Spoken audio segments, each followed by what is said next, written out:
Hello everybody, welcome back to another episode of Decoding the Unknown. As always, I'm your host Simon. Welcome to the show. What happens here? One on my right, in this case Ilza. Thank you, Ilza. It's written me a script, The Lost Tomb of Alexander the Great. We're gonna find it today. We found... No, that would be insane. We obviously haven't. Spoiler alert. And no one has. That's the story. Let's get into it. I've never read this before. That's the format of the show. Welcome, welcome.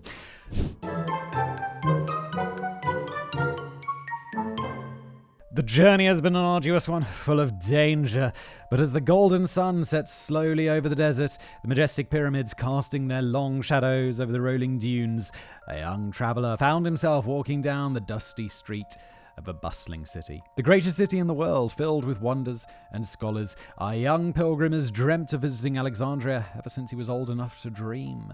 Down at the docks, the towering lighthouse started blinking as fires were lit, warning approaching ships of dangerous waters. Up ahead, in the waning light, you could see the towers on the hilltop, guiding him to his final destination, the Royal Quarter. He has traveled a long way, faced bandits and wild animals, and overcome challenges that he never thought possible, but it was all worth it.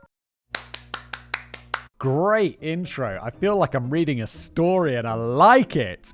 Have you ever been stuck at an airport trying to catch up on your favorite show? Maybe your flight's delayed. You're like, yes, now is the time to binge 7 seasons of Mad Men. Yes. Dated reference there. Mad Men's been over for a while, but it was personal experience. Like, I was literally in an airport wanting to watch Mad Men. And then they were like, it's not available in this country. I'm like, no!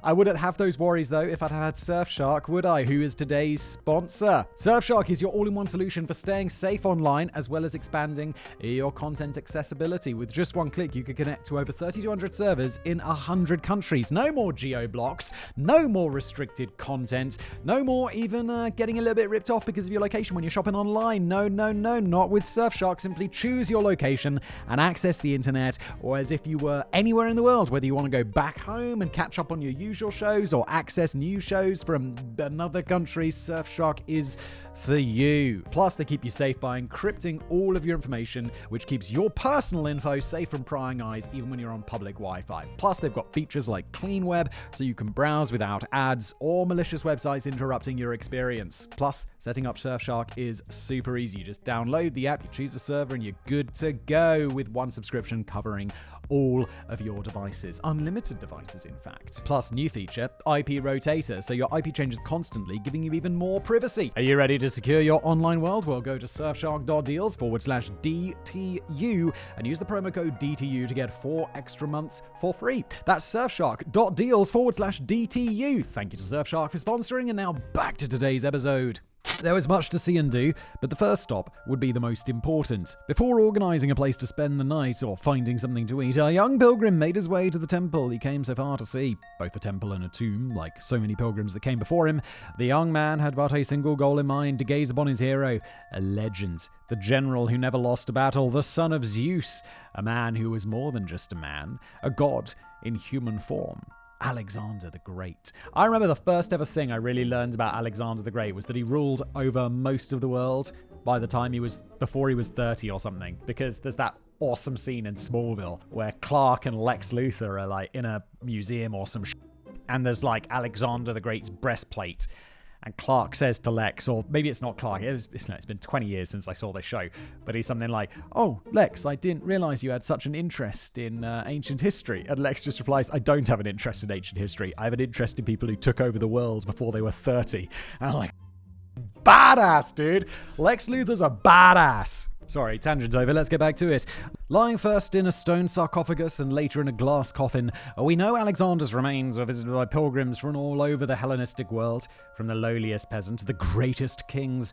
Everybody wanted to bask in the glory that followed Alexander everywhere he went, even in death. Alexander didn't need to trend on Twitter or go viral on TikTok to be the most famous man in the known world for centuries. No, he didn't. He needed to do a whole lot more. He needed to take over the world.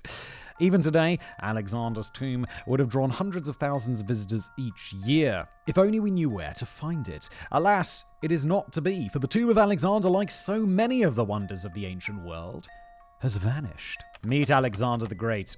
Alexander III of Macedon, better known as Alexander the Great, was born around the July the 20th, 356 BCE in Pella, the administrative capital of Macedonia, the son of King Philip II and Olympias, one of Philip's many wives. BCE. I always get confused because I grew up on the AD-BC system. And now we've got BC and BCE. So, BCE and CE, right? Common Era and before Common Era. So this is what I would call, what did I just call it? It was BC, before Christ. And I think they changed it because they were like, oh, it's a bit offensive to people who aren't Christian. It's like, I'm not Christian. I don't give a shit. Why'd you have to make it complicated? I'm always like, wait, is that the one that's after? And then I'm like, no, Alexander the Great wouldn't be in the Common Era. But it does make you pause for a minute. I'm sure I'll get used to it. Sorry, everyone who finds it offensive. Philip believed in giving his son a good education, so young Alexander found himself under the tutelage of Aristotle, which led to a lifelong love of knowledge, logic, philosophy, and music, an appreciation for other cultures, a mindset that would turn out to be very useful once Alexander became king and celebrated by conquering the known world. Well, in his seeking of knowledge, I think we can officially say that Alexander the Great would be a fan of me. Yes! In 336 BC, 3, 4, 5. Okay, so he's 20 years old. Philip was assassinated in a plot that included both Alexander and his mother, and Alexander, now 20 years old, ascended to the throne of Macedon. His first act as king was to suppress any rebellion against his rule in Greece, and when the city of Thebes failed to fall in line, Alexander burned Thebes to the ground. Sending a pretty powerful message there, aren't we, Lex? With the Greek cities finally under his control, Alexander set his sights on the Persian Empire and pursued his goal with admirable determination. Included in this was his conquest of Egypt, an important part of today's tale, but we'll get back to those dusty dunes in just a bit. After defeating Darius III and conquering his Persian Empire, Alexander entered Persepolis, the capital city, and burned it to the ground as well. Apparently, he had a love of bonfires. He loves sending powerful messages. It's like, you dare challenge me? And he just burns your entire city to the ground. Alexander then set his sights on India, fighting some major battles, but after 10 years of constant campaigning and fighting, the men were tired, and upon reaching the Oasis River, they refused to go any further. However, all of the conquering paid off. By the time he reached age 32, in the short span of around 12 years, Alexander had built the largest empire the ancient world had ever seen, stretching all the way from Greece to India, and if historical accounts are to be believed, he did it without ever losing a single battle. There have been many great tacticians and war generals, but very few of them are known as the insert name here, the Great. Yeah, oh god, I know I should be able to name Alexander the Great. There's other the greats, I don't remember them. There are many factors that play into Alexander's perceived greatness. Flattering biographies and greatly inflated stories from ancient writers mythologizing Alexander is a big part, but to many people, Alexander's constant success seemed almost divine, and even Alexander believed in his own divinity to an extent. Can you imagine that? It's like, I am so good at war that I must be a god. There's no other explanation for my skills. I just am a god. It's like, all right, Alex, chill. Chill, Alex. You're not a god. You just happen to be really good at war tactics. I know. There's going to be others. Napoleon. There's going to be others.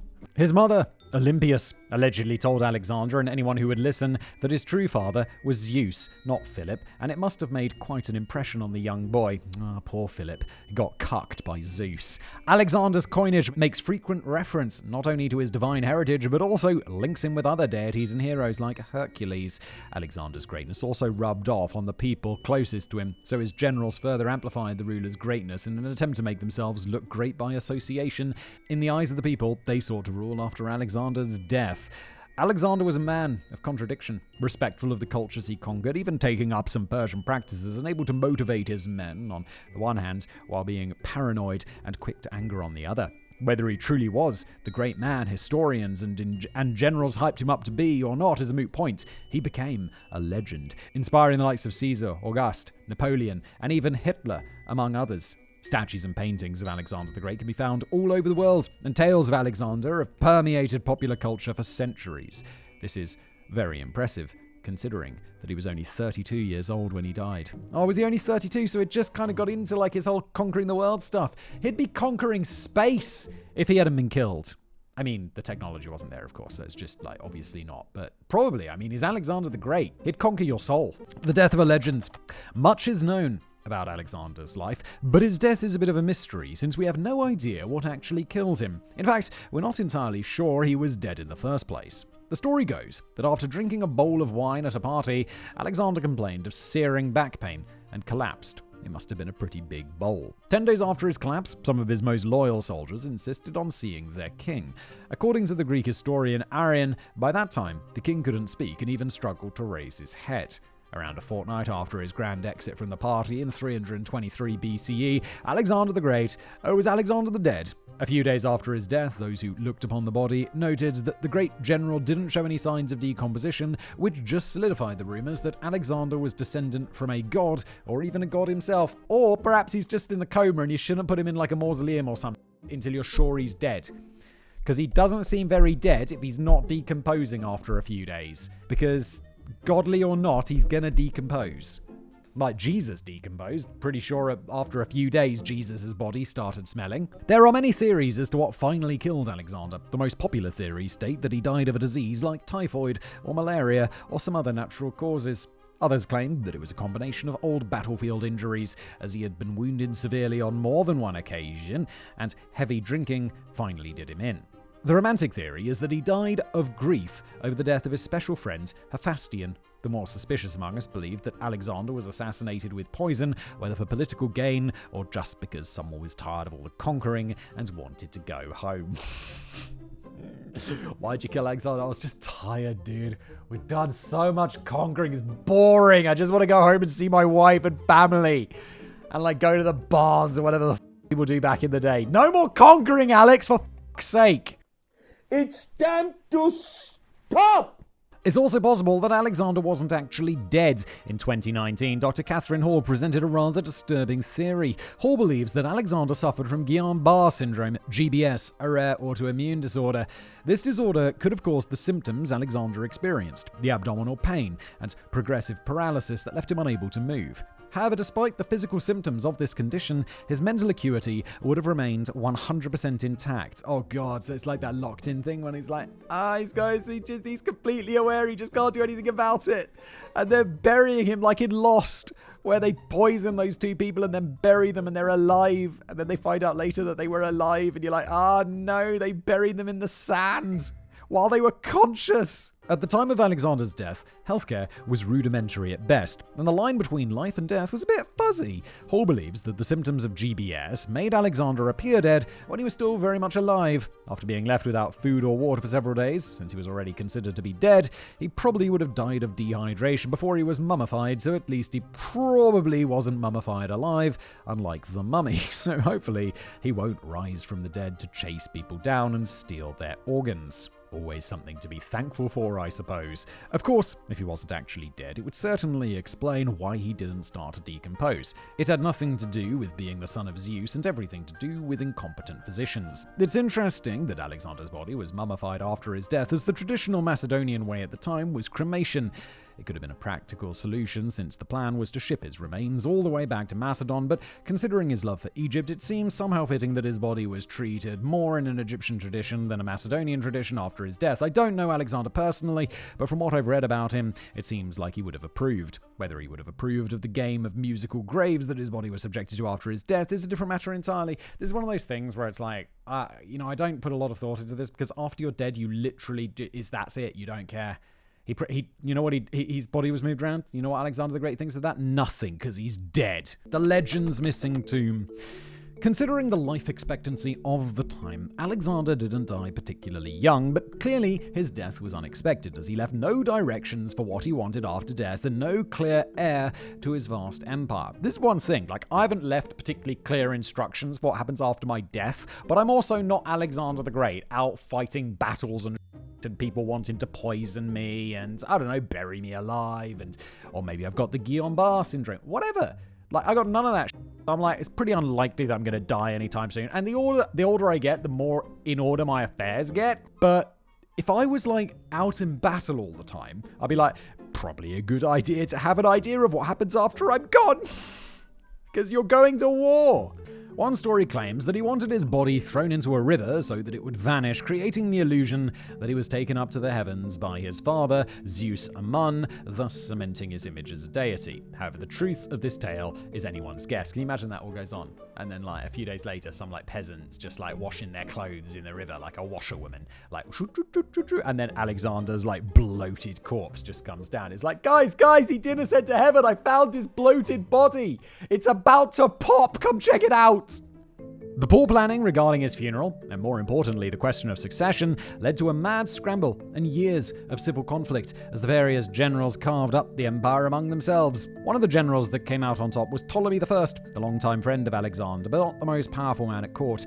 Despite his lack of power, he managed to snatch up Egypt, an incredibly wealthy province that would make him a very powerful ruler, and establish the Ptolemaic dynasty that would last for almost 300 years and only ended with the death of Cleopatra. With no clear wish for burial, historians believe that the most powerful man in Alexander's court, Perdiccas, decided to send the body of the great general back to Macedonia, the land of Alexander's birth. It took 2 years, but finally, Alexander's mummified remains were loaded onto a magnificent funerary cart complete with a gold sarcophagus, encased in a gold casket and covered with a purple robe, pulled by presumably the strongest 64 mules that they could find in the whole of Babylon. The procession finally left Babylon for Macedonia around 321 BCE. From historical accounts, it seems that Perdiccas was actually trying to keep Alexander's empire together for his heir, a son born shortly after his death, and tried to protect Alexander's widow and son, unsuccessfully as it turned out. However, Ptolemy was a man of ambition, and he had other plans. Some stories claim that Ptolemy was trying to fulfill the prophecy of Aristander, Alexander's favorite soothsayer, who predicted that the country in which Alexander was buried would be the most prosperous in the world. Of course, so he was buried in America. Of course, gaining control of Alexander's body would also go a long way to legitimize Ptolemy's rule in Egypt.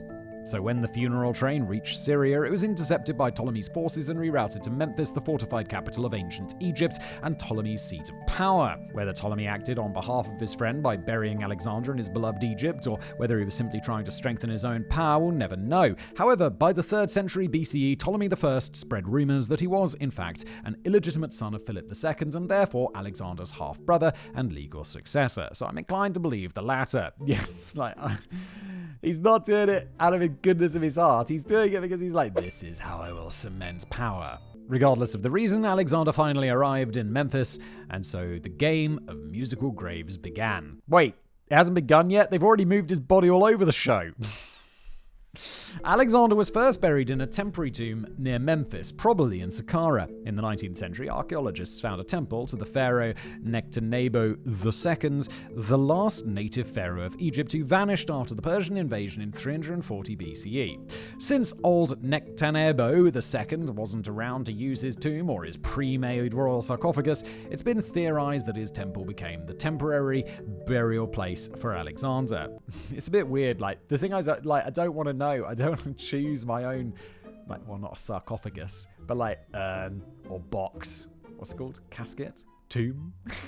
Headstone? I don't want to choose any of that stuff. It's creepy.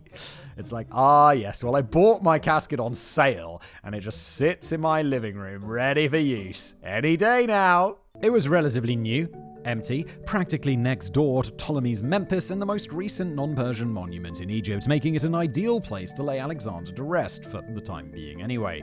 Statues dating from Ptolemy's reign have been found in the vicinity of the temple, further suggesting that some royal attention was directed at the site, which would seem odd if the temple complex was just an empty grave. There were many stories about Alexander's parentage, and it's believed that this may have been the origin of one story, according to which Nectanebo II fled Egypt for Macedonia, where he got busy with the queen and was actually Alexander's biological father.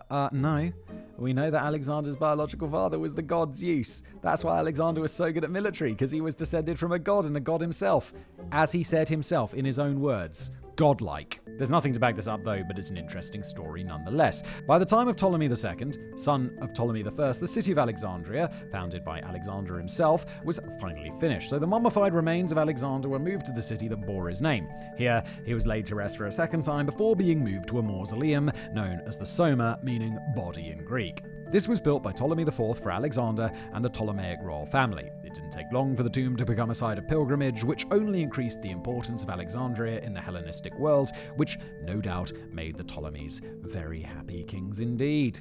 However, it wasn't just devout followers of the Alexandrian cult that visited the tomb. Some very important historical figures came to pay homage to a great king. Julius Caesar visited the tomb around 48 BCE, and the first Roman emperor, Augustus, also dropped in after defeating Mark Antony and Cleopatra. When asked if he wanted to see the bodies of the Ptolemaic kings, also buried alongside Alexander, Augustus apparently retorted that he came to see a king, not corpses. A fan of the Ptolemies, he was not. Later stories did the rounds that upon seeing the mummy of the great general, Augustus accidentally knocked off his nose. The nose is very brittle, which is why many Egyptian mummies don't have noses, so it's entirely possible. However, it's more likely that the story was made up to depict Augustus and the Roman emperors as clumsy, insensitive brutes. Other great visitors included Cleopatra, who sold off some of the tomb's treasures to fund the war against Augustus, as well as the emperors Caligula and Caracalla. Caracalla was a few gladiators short of a circus and idolized Alexander, and even considered himself to be a reincarnation of Alexander the Great. He's like, how can I be so skilled? Oh, I must be a reincarnation of one of the greatest generals and park gods ever. People of the past, chill out, you're not that good. And if you are, you're not god-level good. His visit in 215 CE is the last recorded visit by a Roman emperor. It's likely that the tomb was damaged and looted during the reign of Aurelian around 270 CE when he sent his forces to recapture Egypt and the Palmyran queen Zenobia. By the 4th century CE, if the early church fathers are to be believed, the tomb of Alexander the Great and all knowledge of its location had vanished. Considering the tomb's popularity and its long list of esteemed visitors, its disappearance from the historical record is quite puzzling. However, this is where our mystery finally begins. Where is the tomb of Alexander the Great now? Alexandria. Now, most historians agree that Alexander's tomb is most likely still buried somewhere deep beneath the streets of modern Alexandria. However, despite more than 140 officially sanctioned excavations on record, and probably a few unsanctioned ones as well, nothing has ever been found. Finding a tomb in Alexandria is going to be a challenge, though. It's a busy city, which means you can't just excavate wherever you feel like, but archaeologists have been at it for decades, and a few interesting finds over the years suggest that we might be getting closer. That's quite a big historical day when they find Alexander the Great's tomb. Like, that's one of the big mystery. And one day they're probably going to be like, hey, look, there, we got it! Like when they dug up that old king dude in like a parking lot in England. They were like, hey, look, there he is! This whole time he's just been under this parking lot! Woo! They'll find like Alexander the Great's tomb, like, I don't know, under like a McDonald's in Alexandria. They'll be like, look, he's there all this time! The fact that we have no idea what the tomb supposedly looks like doesn't really help matters. The closest we've come is a sculpted sarcophagus cover for Julius Philosyrius of Ostia, which shows some of the features fitting what we might imagine ancient Alexandria looked like based on literature. The cover depicts the lighthouse of Alexandria, as well as what could be the column of Diocletian.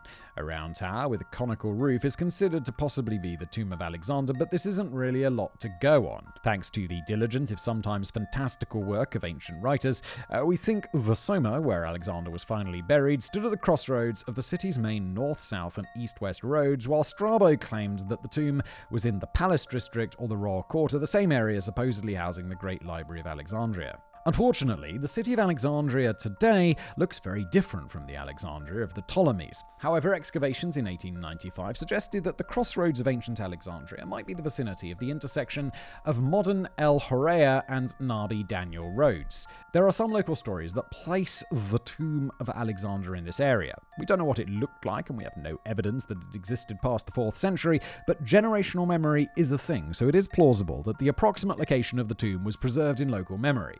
From the 1500s onwards, also it's possible that 1895 they heard about this, and then it entered the zeitgeist of the local population, and they just repeated a story that they heard it was there. Because 1895 is a really long time ago. Chinese whispers is a thing.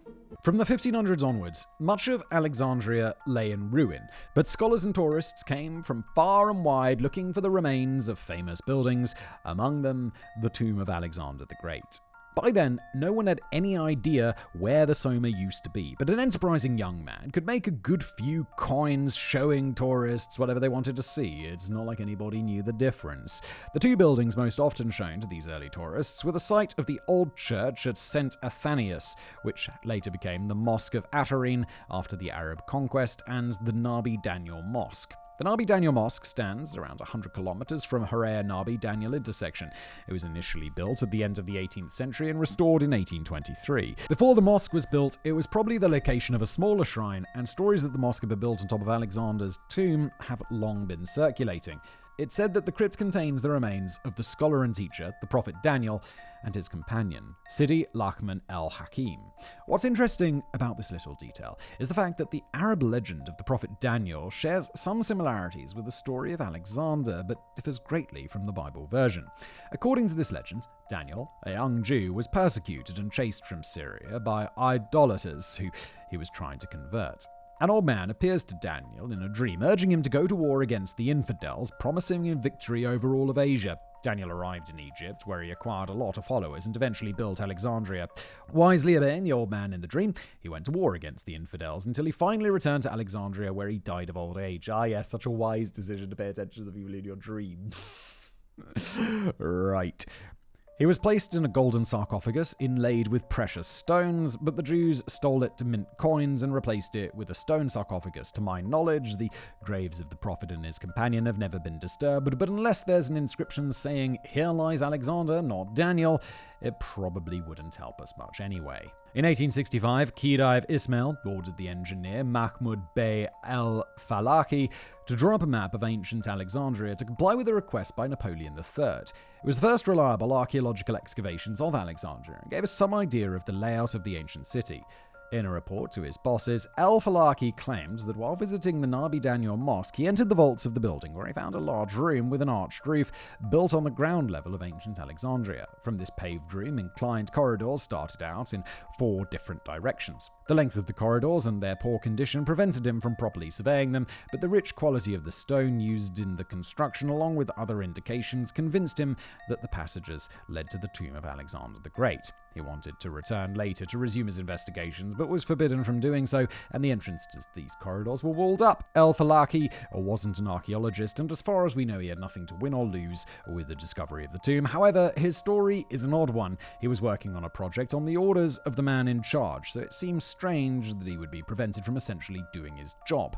While we'll never know what el-Falaki found, the mosque does have a deep basement, and since the original tomb would be well below the street level of modern Alexandria, this mosque is as good a location as any. In 1850, Heinrich Schliemann, known for his work on the site of Troy, tried to... Isn't he the guy who blew up Troy? Anyway, he was like, yeah, I gotta find Troy! And he blew his way through with, dynamite, all of these, really important archaeological remains. If that's not the right guy, I'm sorry, Herman.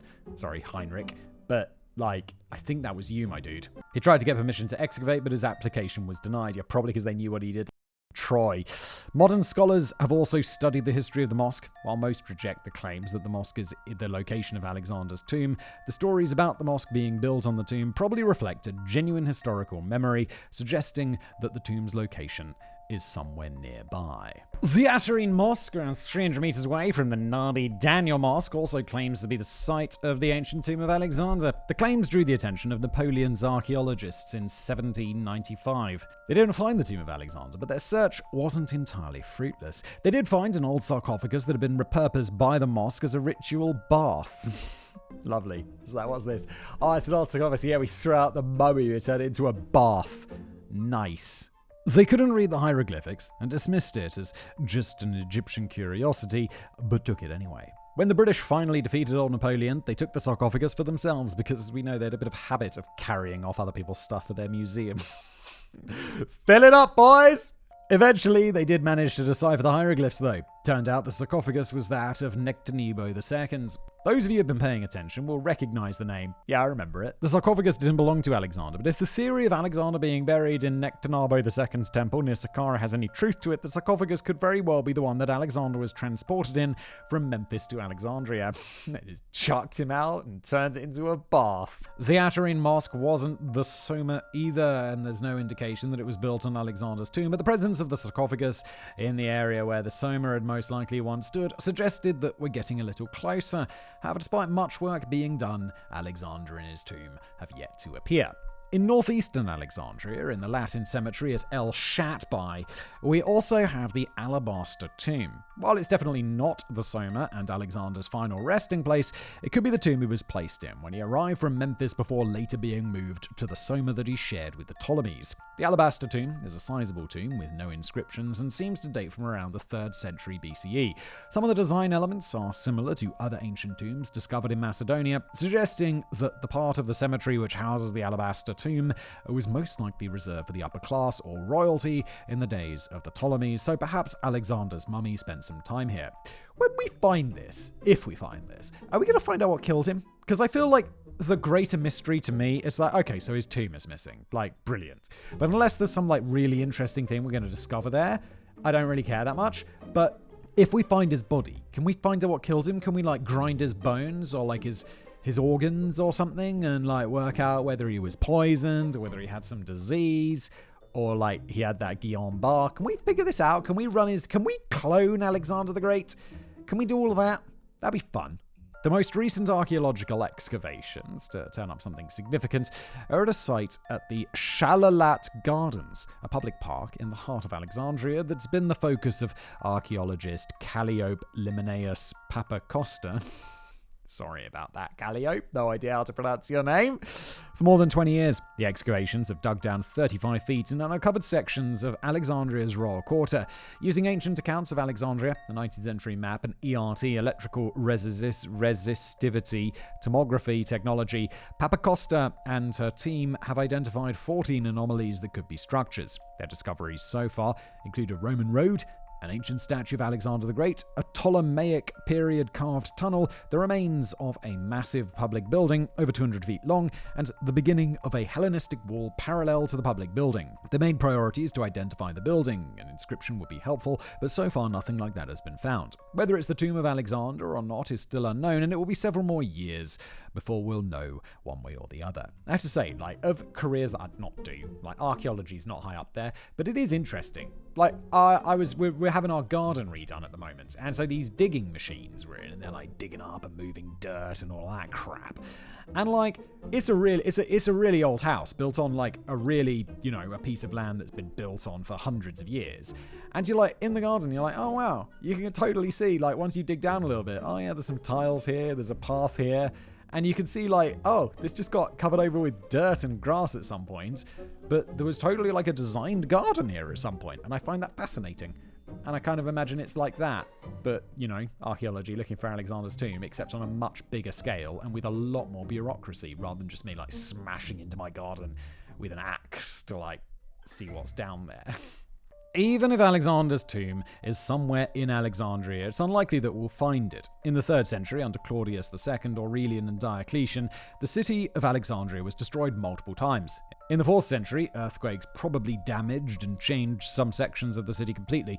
Fallen buildings weren't always rebuilt. Instead, the debris was removed or repurposed, and the royal quarter was completely deserted. In 356 CE, a tsunami inundated the city of Alexandria, and today, most of the palace district is still underwater due to rising sea levels. The city has been sinking at a rate of up to 0.25 millimeters a year, as much as 12 feet, 3.6 meters, since the time of Alexander. God damn, that really adds up, doesn't it? Of course, even if we find Alexander's tomb, there's no guarantee that we'll find his body. Considering the time that's passed, his body has most likely been destroyed by now. Moving bodies long after burial also wasn't an uncommon practice in Egypt. After all, Alexander was moved at least 3 times that we know of. It's very plausible that Alexander's body was removed from the Soma and reburied yet again somewhere else. For now, it seems that the most likely place to find his official tomb remains Alexandria. However, not everyone agrees. The Siwa Oasis. The search in Alexandria continues, but over the years, some new theories for the location of the tomb and the location of Alexander's mummy, since the discovery of one doesn't ensure the discovery of the other, have been proposed. Yeah, I'm much more interested in the mummy. Let's find the mummy and let's run his DNA through one of those machines and see if he's got diseases. One of these theories takes us out of Alexandria into the western desert of Egypt and to the Siwa Oasis. It seems that the time Alexander spent in Egypt was of great significance to him, and one of his experiences in Egypt quite possibly changed his life. At the age of 24, after Alexander was crowned pharaoh of Egypt in Memphis, he decided to visit the Oracle of Amun. Despite being considered one of the most prominent of the ancient oracles, no Egyptian pharaoh before Alexander had ever visited the oracle. It was a dangerous journey through the desert, but Alexander and his retinue made the trek anyway. When Alexander's men finally arrived, the chief priest of Amun welcomed Alexander and called him son of the god. Of course he did, because that's why he's so good at stuff. He then allowed Alexander to access the innermost room of the temple, a privilege usually reserved for priests, where Alexander received his oracle, while the rest of his entourage received theirs in the front yard. Like peasants. Even some of the ancient sources already claimed that the greeting by the priest was misinterpreted. Greek wasn't exactly the priest's first language, but he tried to accommodate Alexander and greeted him in Greek. However, he mispronounced some of the words, and Alexander chose to accept this as the priest proclaiming him to be the son of Ammon, a different name for the god Ra. Chill, dude. You're already the son of Zeus. Didn't you already say you were the son of Zeus? Ammon later became associated with Zeus in Greece, and since Alexander apparently already believed himself to be the son of Zeus, this was just the confirmation he would have loved to hear. He's like, I think I'm the son of Zeus. And the old priest goes, "You're right, you are, my dude. Right, you are. Not just saying that because you're Alexander the Great and also the pharaoh. You're a god, sure. Yeah, you're a god, son of a god, yes. Please don't chop my head off. Please don't, mummify me alive like in The Mummy." Whether this was a case of actual confirmation of divinity, it wasn't, because divinity's not a thing, or just a misinterpretation. Point is that this visit had a life-changing impact on Alexander, and this story led one archaeologist to believe that she found the final resting place of Alexander at the Siwa Oasis. According to later historians like Diodorus, on his deathbed, Alexander asked to be buried at the Amanion of the Siwa Oasis. It's unclear where historians got their information from, and no eyewitness reports of the death of Alexander exist today. However, it's not entirely improbable that Alexander asked to be buried in Egypt. He was a very religious man, and was greatly impressed by the Egyptians' veneration for their gods, so the idea that Alexander could be found at the Siwa Oasis isn't that far-fetched. In 1984, Liana Sovalzi applied to the Egyptian authorities for permission to excavate the Siwa Oasis, and in 1985 her application was granted and excavations began in earnest. Sovalzi believed that Alexander was buried at the site of the so-called Doric temple at El Maraki Balad al-Rum in the Siwa Oasis. The team had an early success when they discovered an entryway to what appeared to be a large and important monument guarded by lion statues. Over the next few years, excavations uncovered a 525-meter Hellenistic royal tomb with Greek-style decorations and Greek inscriptions, a carved relief with a symbol of Amun-Ra, and lion heads all over the place, indicating the importance of the owner of the tomb. The interior of the structure was also unusual, consisting of 5 rooms, one behind the other. While Sovalzi made a big deal of her discovery, it wasn't that much of a discovery. The structure in question had been described by at least 3 different scholars in the 1800s. However, Sovalzi was convinced that they'd finally uncovered the tomb of Alexander the Great. Unfortunately, none of the inscriptions included an actual name to confirm this belief. By 1995, the team had excavated as far as the final burial chamber, but had not yet had a chance to enter it. For some reason, they decided that it was time to announce their discovery to the world before actually entering the last room and confirming their discovery, but regardless, their announcement was met with great excitement. However, the announcement also had some political repercussions, which led to the Greek government pressuring Egypt to revoke Sovalzi's permit and stop the excavations, according to Sovalzi. The breakup of Yugoslavia was still quite recent, and the Socialist Federal Republic of Yugoslavia tried to name itself the Republic of Macedonia, which didn't sit well with the Greeks, as the northern part of Greece had always been known as Macedonia for several thousand years. The discovery of Alexander's tomb heightened the feelings of nationalism in Greece, which made the Greek government somewhat uncomfortable, and they put an end to the excavations. Sovalzi has been trying to get permission to continue her work in the desert for the last 20 years with no luck. If you've been applying for 20 years, it's time to give up. They're not going to say yes on the 21st year, are they? She also claimed that an unnamed Israeli ambassador visited the tomb and admitted to her that it was a huge discovery that would change the political situation in Egypt and disrupt the balance of power between a number of countries. Wait, is this guy actually an archaeologist, or is he just a random ambassador? Because, he can comment on the disruption of power. He's an ambassador, but does he have any archaeology? Like, whoa, you found it! I know nothing about archaeology, but I'm glad that you said so. The timing of their announcement before looking in the last chamber, as I'm fairly sure most archaeologists would have done, already had me skeptical, but now I'm reaching for my tinfoil hat, and I'm not the only one. It seems that fellow archaeologists and historians agree that the temple Siwa Oasis excavated doesn't actually have anything to do with Alexander, and her claims have been soundly rejected by most Egyptologists. However, there are a few members of the academic community who believe that Siwa Oasis may be onto something, theorizing that Alexander's remains were moved from Alexandria to Siwa at some point during the last 2,000 years. This seems very unlikely, and there's no evidence. It's just like she's saying, I think, and that's it. There's no evidence in any of the ancient sources, there we go, to suggest that Alexander's body was ever moved to the Siwa Oasis, and there's no real evidence for the tomb being there either. Alexander loved Egypt, so it's plausible that he wished to be buried in his beloved Egypt. It's even plausible that he wished to return to the Siwa Oasis to be closer to his father's Yusamun. However, based on the evidence we do have, it's far more likely that Alexander is still lying under the streets of modern Alexandria. But who knows? Egypt is a land full of mysteries. Perhaps Alexander's final tomb will arise from the golden sands of the Siwa Oasis when we least expect it. I find it extremely unlikely. Venice. In recent years, another theory has been proposed by the archaeologist Andrew Chugg that might seem a bit absurd at first, but it isn't entirely unrealistic. Chugg believes that Alexander the Great may have started in Alexandria, but he is currently playing the part of Alexander the Saint in Venice after his body was mistaken for that of St. Mark the Evangelist. St. Mark is credited with writing the Gospel of Mark in the Christian Bible and was martyred in Alexandria sometime in the 60 CE. For about 350 years, it was believed that the body of Mark had been burned. However, in 392, the writings of St. Jerome claimed that the body of St. Mark had not been burned and was still in relatively one piece in Alexandria. What makes this theory so compelling is the timing. The Theodosian decrees, issued by Emperor Theodosius I between 389 and 391, essentially banned paganism and ordered the closure of pagan temples across the Roman Empire, of which Alexandria was still a part. We have no textual evidence that the tomb of Alexander was intentionally destroyed, but considering the fate of some of the other pagan buildings, the Serapeum, the Temple of Serapis, which acted as an extension of the Library of Alexandria, comes to mind, it's possible that the tomb was considered a pagan temple.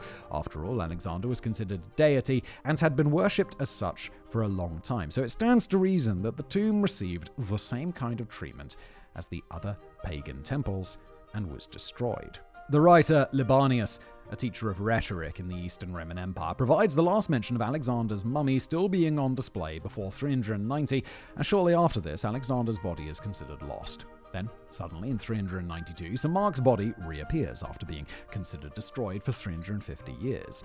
Apparently, St. Mark's tomb was found in the vicinity of the modern St. Mark's Coptic Orthodox Cathedral, 200 meters north of the Nabi Daniel intersection, and well within the approximate area where we think Alexander's tomb was located. The fact that St. Mark's body suddenly reappeared shortly after Alexander's body disappeared could just be a curious coincidence, of course, but to me anyway, the reasoning seems pretty sound. Yeah, I mean, the reasoning's there, but I still think it does sound like more likely to be a coincidence, right? Can't they grind his bones and test that DNA? Let's grind his bones! In fact, Chugg suggested that Alexander's tomb and his remains were rebranded as those of St. Mark after the decrees came through in order to try and preserve the remains. However, in 892, Venetian merchants smuggled the remains out of Alexandria and took it to Venice, where a church on the site of the modern Basilica di San Marco was built to house the sacred remains of St. Mark. In the 1960s, a piece of stone relief carving was discovered when work was being done on the Venetian Basilica. The stone was Eastern Mediterranean, and artwork appeared to be Macedonian Greek, depicting a shield with the star of Alexander's royal house and a distinctive spear used by Alexander's armies. Recent studies revealed that the stone was part of the casing of a sarcophagus. However, the size didn't match any of the sarcophagi in the basilica or any known Macedonian artifacts. Chugg noted, however, that it did match one specific sarcophagus down to a matter of millimeters. The piece of stone is an exact fit to the long side of the sarcophagus of Nectanebo II. So, Chugg argues that the stone was taken at the same time as the remains, and both the remains and the piece of the stone carving came from the tomb of Alexander, proving further that the remains currently under St. Mark's Basilica in Venice are actually those of Alexander the Great and not St. Mark. Yeah, but it's... okay, fine. But this fairly weak circumstantial evidence. The only way to answer the question of who is currently residing in Venice is to re-examine the remains of St. Mark in the Basilica di San Marco, but unsurprisingly, the Catholic Church and the city of Venice haven't been very cooperative in that regard. One more mystery that will remain unsolved, it seems. Yeah, why can't we just let us go in and grind those bones and take a little sample? Let's find out. You can solve the mystery, Catholic Church. I mean, it will turn out not to be Alexander the Great, and then we'll be all like, okay, cool, we'll resume the search. But it will rule it out, which will be nice. Conclusion. Alexander the Great, whether he deserved the moniker or not, is one of those larger-than-life figures from history. A man whose myth has long overshadowed the real story. It seems almost fitting that his tomb has become one of the holy grails of archaeology. Many have looked for it, but so far, none have found it. The most likely final resting place of the great general is the ancient city of Alexandria, but the odds of finding it are slim. He died over 2,000 years ago, and over the last 2 millennia, Alexandria has been destroyed and rebuilt a number of times. The streets walked by the pilgrims are buried beneath paved roads, apartment blocks, and skyscrapers. Even if a lucky archaeologist hits the jackpot, they may not even know it, since we have no description of what the tomb looked like. If by some miracle we find the tomb, Alexander himself is most likely long gone by now. Alexander was a pharaoh of Egypt, the son of a god, or so he believed. He loved ancient Egypt deeply, and perhaps Egypt loved him back. It's a land filled with ancient gods, and Alexander being taken to the heavens by his father Amun seems like a fitting end to his epic tale. However, we humans love a mystery, so in the land of pyramids and the Sphinx, a golden desert that's been silently guarding its secrets for thousands of years, the quest for Alexander's tomb continues. And that's where we end today's episode. Thank you so much for being here, and I'll see you next time.